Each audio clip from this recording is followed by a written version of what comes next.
चलिए देखते हैं इस वीडियो में पॉलिटी से संबंधित सभी इम्पोर्टेंट प्रश्नों को। ये वीडियो टीचर्स, बीपीएससी टीचर्स और बीपीएससी एग्जाम के लिए काफ़ी फायदेमंद है। चलिए हमारा पहला क्वेश्चन है, भारतीय संविधान का अनुच्छेद 343, भारतीय संविधान का आर्टिकल 343 यानी कि 343 किसके बारे में है? ऑप्शन नंबर ए, लोकसभा की सीटों की संख्या को बताता है। राज्यसभा की सीटों की संख्या को बताता है।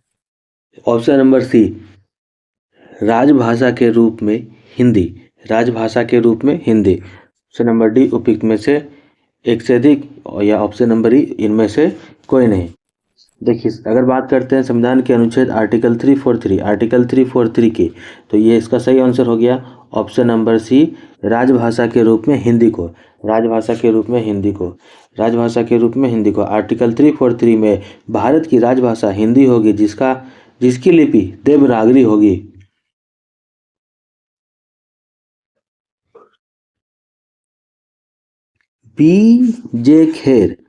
डॉक्टर बी जे खेर के नेतृत्व में बनाया गया राजभाषा आयोग की सिफारिशों से अनिश्चित काल तक के लिए अंग्रेजी को सरकारी कामकाज की भाषा को स्वीकार किया गया था।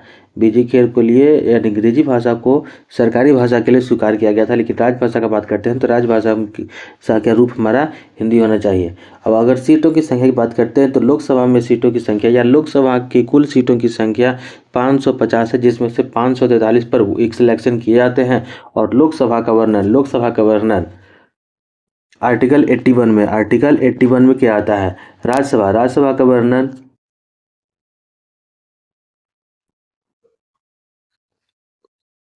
आर्टिकल 80 में किया गया है। आर्टिकल 80 में राज्यसभा का वर्णन किया गया है और आर्टिकल 81 में लोकसभा के बारे में व्याख्या की गई है।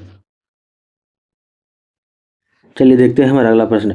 दल बदल के आधार पर निर्वाचित सदस्यों की अयोग्यता संबंधी विवरण संविधान के किस अनुसूची में दिया गया है? दल बदल के आधार पर निर्वाचित सदस्यों की अयोग्यता संबंधी विवरण संविधान के किस अनुसूची में दी गई है? देखिए दल बदल का बात किया जा रहा है, तो दल बदल का जो कानून है वो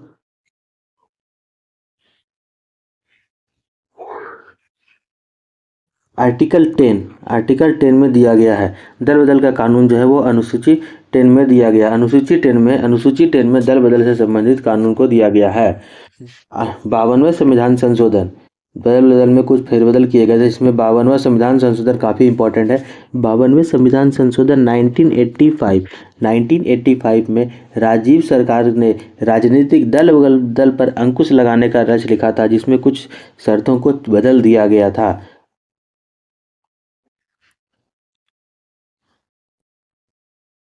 देखिए अगर हम बात करते हैं 9वीं अनुसूची की, 10वीं अनुसूची में दल बदल कानून है तथा 9वीं अनुसूची की अगर हम बात करते हैं तो 9वीं अनुसूची प्रथम संविधान संशोधन अधिनियम 1951 के द्वारा जोड़ी गई, जो राज्य द्वारा संपत्ति ग्रहण से संबंधित है, जिसमें वर्तमान में 284 विषय दिए गए हैं। 9वीं अनुसूची में शामिल विषयों को न्यायालय में चुनौती नहीं दी जा सकती है। वेरी वेरी इंपॉर्टेंट पॉइंट, 9वीं अनुसूची में शामिल विषयों को न्यायालय में चुनौती नहीं दी जा सकती है। चलिए देखते हैं हमारा अगला प्रश्न। मौलिक अधिकार के अंतर्गत कौन सा अनुच्छेद बच्चों के शोषण से संबंधित है? मौलिक अधिकार के अंतर्गत कौन सा अनुच्छेद बच्चों के शोषण से संबंधित है? Article 17, article 24, article 23।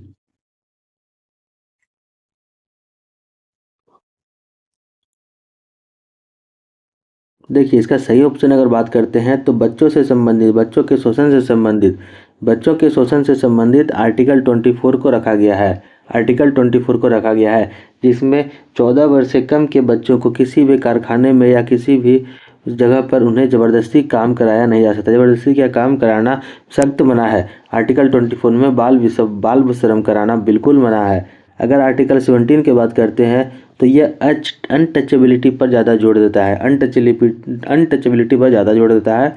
आर्टिकल 23 की अगर बात करते हैं तो आर्टिकल 23 बलात्सर्म एवं मानव अंगों के व्यापार से प्रतिबंधित करता है। मानव अंगों के व्यापार को प्रतिबंधित करता है। चलिए देखते हैं हमारा अगला क्वेश्चन। भारतीय संविधान के किस अनुच्छेद में प्रेस की स्वतंत्रता का वर्णन है? भारतीय संविधान के किस अनुच्छेद में प्रेस की स्वतंत्रता का वर्णन है? ऑप्शन नंबर ए 19(1) के ए में, ऑप्शन नंबर बी 1925 आर्टिकल 25 में, ऑप्शन नंबर सी 21 के ए में।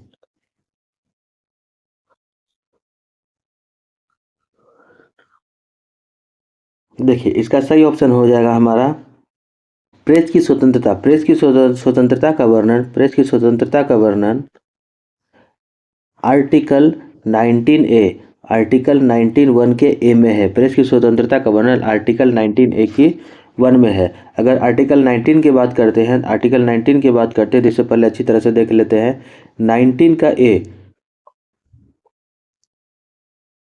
19 के ए में वाक एवं अभिव्यक्ति की स्वतंत्रता है। कुछ भी बोलने और विचार रखने की स्वतंत्रता को 19 ए में रखा गया है। 19 बी शांतिपूर्वक और बिना हथियार के सभा करने की आज़ादी। शांतिपूर्वक और बिना हथियार के सभा करने की आज़ादी।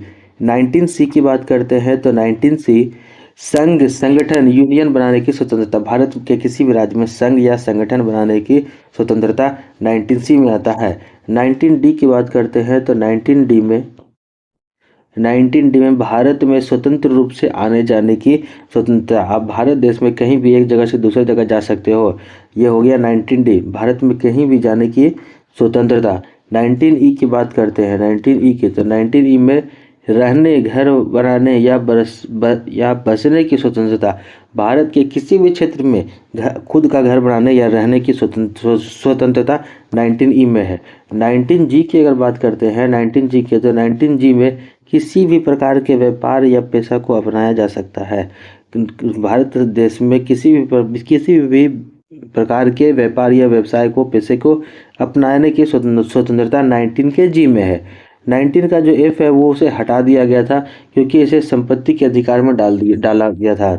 19 का एफ संपत्ति के अधिकार से था, जिसमें व्यक्ति के मूलभूत अपने भूमि सुधार बनाए गए थे, भूमि सुधार, जिसे अब हटा करके आर्टिकल 300 के ए में लगा दिया गया।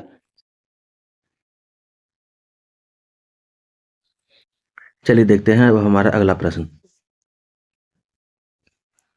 संविधान के किस अनुच्छेद द्वारा सिखों द्वारा कृपान धारण करना धार्मिक स्वतंत्रता का अंग माना जाता है? संविधान के किस अनुच्छेद के द्वारा सिखों द्वारा कृपान धारण करना धार्मिक स्वतंत्रता का अंग माना जाता है? Option number A 24, option number B 25, option number C 26, article 26। इनमें से एक से अधिक या इनमें से कोई नहीं। देखिए अगर सही ऑप्शन की बात करें तो इसका सही ऑप्शन हो गया ऑप्शन नंबर 25, अनुच्छेद नंबर या आर्टिकल 25। आर्टिकल 25 में किसी भी व्यक्ति को धर्म को मानने एवं पूजा पद्धति को पालन करने की स्वतंत्रता, धर्म के आधार पर जीवन यापन करने का पूरा अधिकार देती है। ऑप्शन नंबर 26 में, और या कह सकते हैं अनुच्छेद आर्टिकल 26 में धार्मिक संस्था स्थापित करने की स्वतंत्रता से है। ऑप्शन नंबर 20, आर्टिकल नंबर 26 धार्मिक संस्था स्थापित करने की स्वतंत्रता से है। अगर आर्टिकल 27 की बात करते हैं तो आर्टिकल 27 धार्मिक दान देने पर कर में छूट प्राप्त करने का अधिकार होता है। धार्मिक दान देने पर, यानी कि धार्मिक दान या किसी मंदिर मस्जिद में जाकर आप दान देते हैं तो उतने रुपए की कर में छूट मिलती है। धार्मिक दान देने पर कर में छूट पाने का अधिकार होता है। ऑप्शन अगर आर्टिकल 28 की बात करते हैं तो आर्टिकल 28 बताता है कि शैक्षणिक संस्थानों में धार्मिक शिक्षा के नियम हैं। शैक्षणिक संस्थान, सरकार द्वारा जो भी शैक्षणिक संस्थानें खोली गई हैं उसमें धार्मिक शिक्षा नहीं दी जा सकती है। अगर बात करते हैं धार्मिक स्वतंत्रता की बात करते हैं तो आर्टिकल 25 से लेकर के आर्टिकल 25 से लेकर के 28 तक, आर्टिकल 25 से लेकर 28 तक धार्मिक स्वतंत्रता का अधिकार है। आर्टिकल 25 से लेकर 28 तक धार्मिक स्वतंत्रता का अधिकार है। चलिए देखते हैं अपना अगला क्वेश्चन।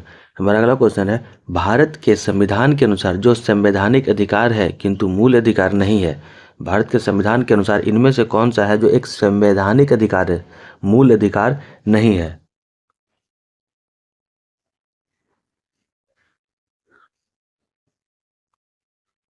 चलिए ऑप्शन की बात करते हैं तो सबसे पहला ए नंबर ऑप्शन धार्मिक स्वतंत्रता का अधिकार, ऑप्शन नंबर बी धार्मिक सांस्कृतिक और शैक्षिक अधिकार। ऑप्शन नंबर सी शोषण के विरुद्ध अधिकार। यहाँ बात कर रहा है मूल अधिकार नहीं है, मूल अधिकार नहीं है, तो इसलिए इसका आंसर हो जाएगा उपयुक्त में से उपयुक्त में से कोई नहीं, उपयुक्त में से कोई भी नहीं। इन पूरे में से सभी को मौलिक अधिकार के रूप में रखा गया है। धार्मिक स्वतंत्रता का अधिकार आर्टिकल 25 से लेकर के 28 तक है। धार्मिक स्वतंत्रता का अधिकार आर्टिकल 25 से लेकर के 28 तक है।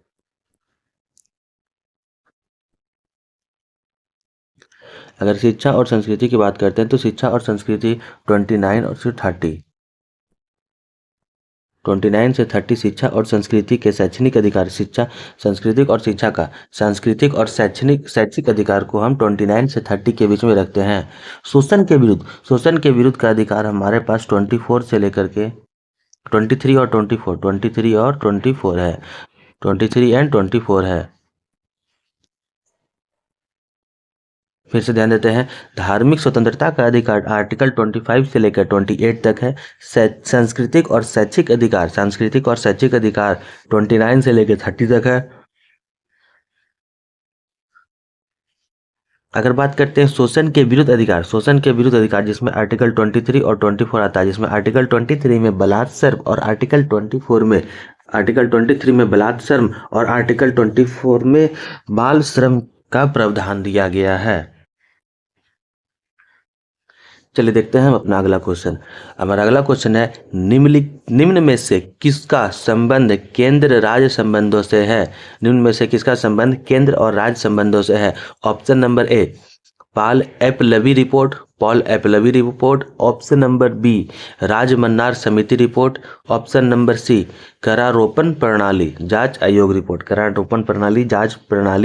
जांच आयोग रिपोर्ट। उपयुक्त में से एक से अधिक या इनमें से कोई नहीं।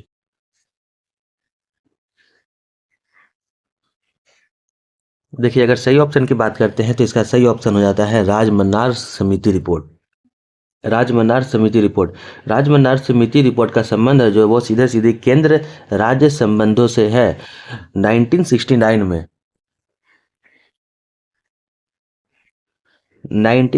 में तमिलनाडु राज्य सरकार द्वारा केंद्र राज्य संबंधों पर विचार करने हेतु, ध्यान दीजिएगा, 1969 में तमिलनाडु राज्य सरकार द्वारा केंद्र राज्य संबंधों पर विचार करने हेतु डॉक्टर पी.वी. राजमन्नार की अध्यक्षता में 3 सदस्यीय समिति का गठन किया गया था।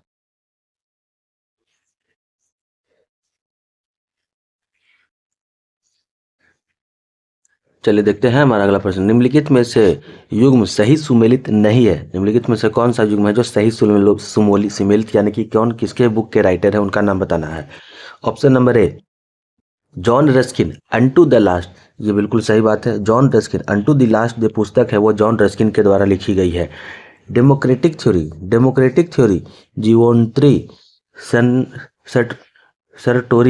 जिवोत्री सरटोरी के द्वारा लिखी गई थी। अगर बात करते हैं इंटरनेशनल रिलेशनशिप तो ये भी बिल्कुल सही है। पामर एंड परकिंसन के द्वारा इंटरनेशनल रिलेशंस की किताब लिखी गई है। इस प्रकार इसका सही आंसर हमारा हो गया उपयुक्त में से कोई नहीं, यानी कि ये सभी के सभी बिल्कुल सही हैं। चलिए देखते हैं हमारा अगला प्रश्न। भारत के प्रथम लोकसभा की अवधि निम्न में से कितनी है? ऑप्शन नंबर ए अप्रैल 1952 से अप्रैल 1957 तक, ऑप्शन नंबर बी अप्रैल 1950 से लेकर के अप्रैल 1955 तक, ऑप्शन नंबर सी अप्रैल 1951 से लेकर के 1956 तक। देखिए, अगर सही ऑप्शन की अगर हम बात करते हैं तो इसका सही ऑप्शन हो गया है अप्रैल 1952 से लेकर के 1957 तक, जिसमें से 17 अप्रैल 1952 को 17 अप्रैल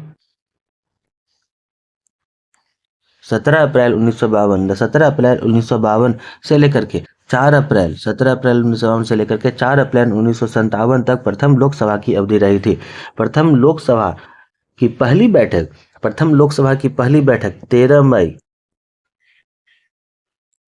1952 को कराई गई थी। 13 मई 1952 को कराई गई थी? लोकसभा की प्रथम बैठक 1952 को कराई गई थी। अगर बात करते हैं प्रथम लोकसभा या प्रथम लोकसभा के प्रथम अध्यक्ष की, प्रथम लोकसभा के प्रथम अध्यक्ष की, तो हमारे देश के प्रथम लोकसभा के प्रथम अध्यक्ष जी.वी. मावलंकर थे।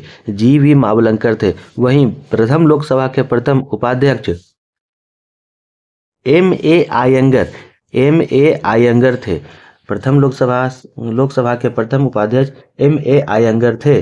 और वहीं अगर बात करते अध्यक्ष की तो जी.वी. मावलंकर और प्रथम उपाध्यक्ष M.A. मावलंकर थे।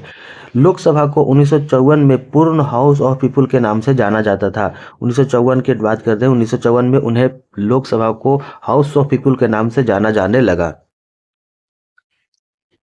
चलिए देखते हैं हमारा अगला क्वेश्चन। अंतर्राष्ट्रीय न्यायालय का मुख्यालय कहाँ स्थित है? अंतर्राष्ट्रीय न्यायालय का मुख्यालय कहाँ स्थित है? ऑप्शन नंबर ए नीदरलैंड के हेग शहर में, ऑप्शन नंबर बी स्वीडन में, option number C Geneva Switzerland में, ऑप्शन नंबर डी उपयुक्त में से एक या इनमें से कोई नहीं।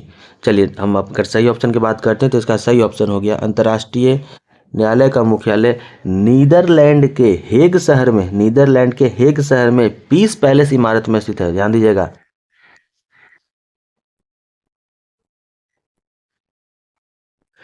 पीस पैलेस नामक इमारत में स्थित है। अंतर्राष्ट्रीय न्यायालय की बात करते हैं तो इसमें कुल मिलाकर के 15 जज होता है तथा इनका कार्यकाल कुल मिलाकर के 15 जज होता है तथा इनका जो टेन्यूर होता है, कार्यकाल होता है, वो 9 ईयर का होता है, 9 ईयर का होता है। अंतर्राष्ट्रीय न्यायालय की स्थापना की अगर बात करते हैं तो इसकी स्थापना 1945 में की गई थी। इसकी स्थापना 1945 में की गई थी और अप्रैल 1946 से इसने अपना कार्यकाल शुरू किया था।